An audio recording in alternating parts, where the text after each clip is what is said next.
Bismillahirrahmanirrahim. Assalamualaikum warahmatullahi wabarakatuh. Perkenalkan, saya Siti Mawaddah dengan NIM 1908-1070-131. Jadi sekarang saya ingin menjelaskan permainan dari lompat kata yang telah saya kerjakan menggunakan konsep objek. Jadi di sini ada 3 kelas yang digunakan, yaitu pemain, danau, dan main lompat kata. Pertama kita lihat dari kelas pemain. Di sini ada 2 atribut, yaitu nama dan nilai. Kemudian ada konstruktor dengan parameter nama. Ada metode get nama, get nilai, dan set nilai. Kemudian di kelas danau ada 2 atribut, yaitu jumlah batu dan batu. Kemudian ada konstruktor. Yang pertama tidak ada parameter, kemudian yang kedua ada parameter jumlah batu. Kemudian ada metode get jumlah batu, get batu, deskripsi danau, buat batu, tampilkan batu, tambah kata, ada kata, dan hapus kata. Kemudian kita lihat di kelas main lompat kata. Jadi kelas ini yang berisi permainan dari lompat si kata lompat ini. Langsung saja kita lihat ke metode mainnya. Nah, metode main ini sebagai metode utama dalam program. Sekalian kita jalankan. Oke, jadi di sini ketika dijalankan, yang pertama kali dikerjakan adalah bagian ini, yaitu print sedikit deskripsi tentang permainan ini, bisa dilihat di sini.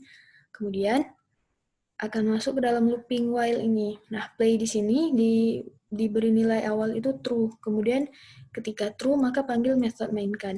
Kita lihat method mainkan. Nah, metode ini yang berisi inti dari permainan.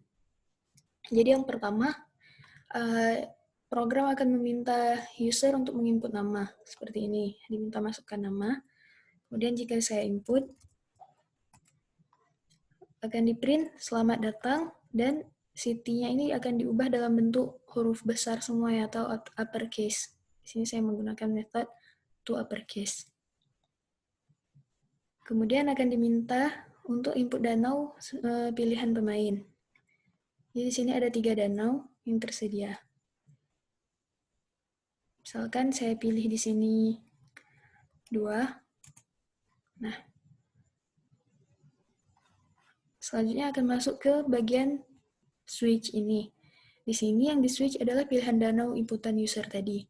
Ketika 1, maka objek danau itu akan diberi nilai parameter konstruktornya itu 5. Jika 2, maka 10, dan jika 3, 15. Sedangkan jika selain dari 1, 2, 3, maka akan menggunakan default konstruktornya.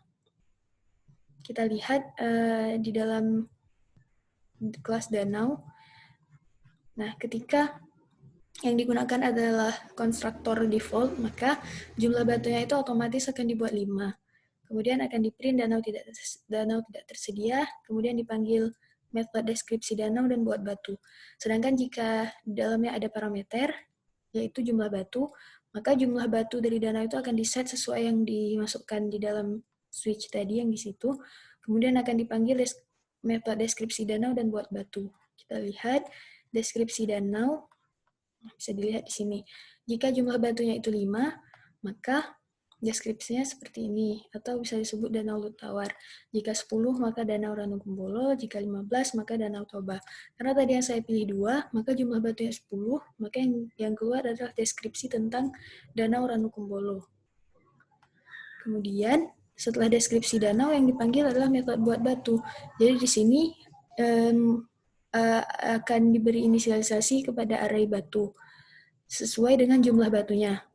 Nah, karena array yang di dalamnya ada integer, karena array yang terdiri dari integer, maka secara default nilai di dalam array itu nilai setiap indeksnya itu akan bernilai 0. Nah, setelah konstruktor, kemudian yang di sini ditampilkan batu dari danau dengan memanggil metode tampilkan batu dari objek danau tadi. Kita lihat metode tampilkan batu.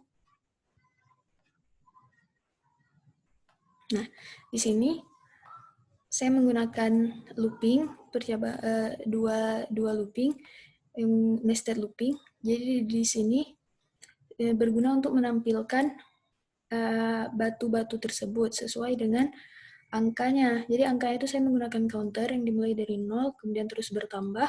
Jadi yang di print adalah angka counter itu. Jadi bisa dilihat hasilnya seperti ini. Ada 100 batu di danau ini, kemudian ini batunya ada 1 sampai 100. Kemudian untuk keterangan. Setelah tampilkan batu, selanjutnya menebak posisi kata sebanyak 20 kali. Jadi di sini saya membuat looping lagi dengan kesempatan sama dengan 20, yang lebih besar dari 0, dan di decrement terus. Nah, yang pertama dipanggil adalah metode tebak kata. Bisa dilihat metode tebak kata.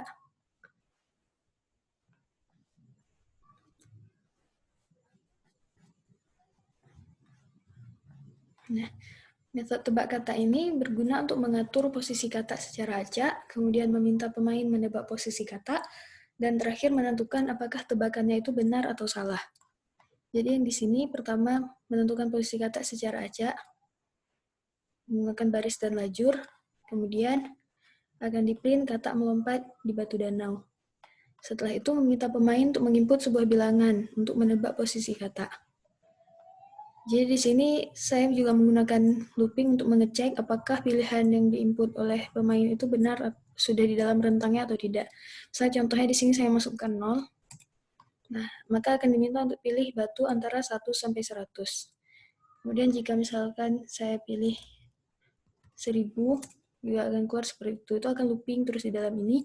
Kemudian jika yang dipilih itu sudah benar, misalkan 25, nah, baru dia akan break dari looping dan lanjut ke setelahnya. Jadi di sini bilangan tebakan user tadi akan dikonversi terlebih dahulu ke dalam baris dan lajur agar bisa dicek menggunakan metode ada kata. Jadi di sini setelah dikonvert akan diperiksa menggunakan metode ada kata yang berasal dari kelas danau ini. Nah, dia akan true jika di dalam array tadi itu 1. Nah, jadi jika true, poinnya akan diberi nilai 10, dan jika salah, maka akan diberi nilai 0. Kemudian, dipanggil metode tampilkan kata. Tampilkan kata seperti ini, menggunakan dua looping juga. Jika hasilnya bisa dilihat di sini, kata berada di batu 33, kemudian di sini ada katanya. Kemudian, setelah ditampilkan, maka kata tersebut akan dihapus dari posisinya, dan untuk di iterasi selanjutnya nanti akan diacak ulang. Kemudian metode ini akan mereturn poinnya. Nah, poin yang di return tadi akan ditangkap oleh poin yang di sini. Kemudian pemain objek pemain akan dipanggil dan memanggil metode set nilai. Nah, jadi nilai pemain itu yang disetnya adalah nilai awal pemain ditambah dengan poinnya. Jadi nilai pemain itu akan terus bertambah selama 20 kali loopingnya, akan terus bertambah sesuai poin yang didapat di setiap iterasinya. Di sini kita mainkan saja sampai 20 kali.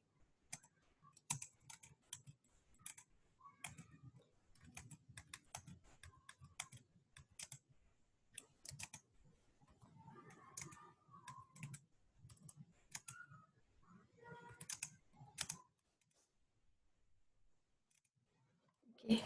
Di sini karena tebakannya tidak ada satupun yang benar, maka total poinnya ada 0 poin. Nah, itu berasal dari bagian yang ini. Jadi dipanggil metode komentar. Metode komentar seperti ini. Jadi di sini ada 3 string, 3 array string. Yang pertama excellent, good, dan bad. Jadi komentar yang ditampilkan itu akan sesuai nilai dari pemain. Misalkan seperti saya tadi, karena nilainya itu 0, maka termasuk ke dalam bagian yang ini. Jadi yang dipilih adalah salah satu string dari array bad, yaitu antara buruk, noob, atau gagal. Antara 3 kata ini akan dipilih secara acak. Nah, di sini yang saya dapatkan adalah gagal. Kemudian setelah selesai,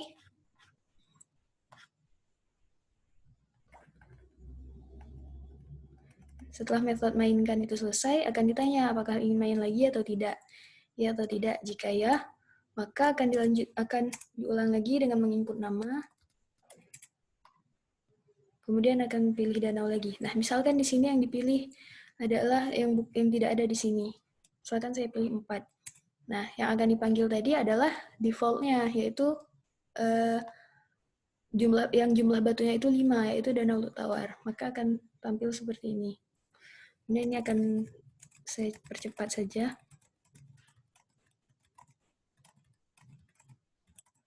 Oke. Nah, di sini 10 poin juga. 10 poin masih masuk ke dalam array bed tadi yang ditampilkan juga agak. Oke, jika telah selesai maka user bisa memilih end, ya artinya tidak main lagi. Maka game telah selesai dan akan ditampilkan terima kasih telah bermain. Sekian dari saya, terima kasih. Assalamualaikum warahmatullahi wabarakatuh.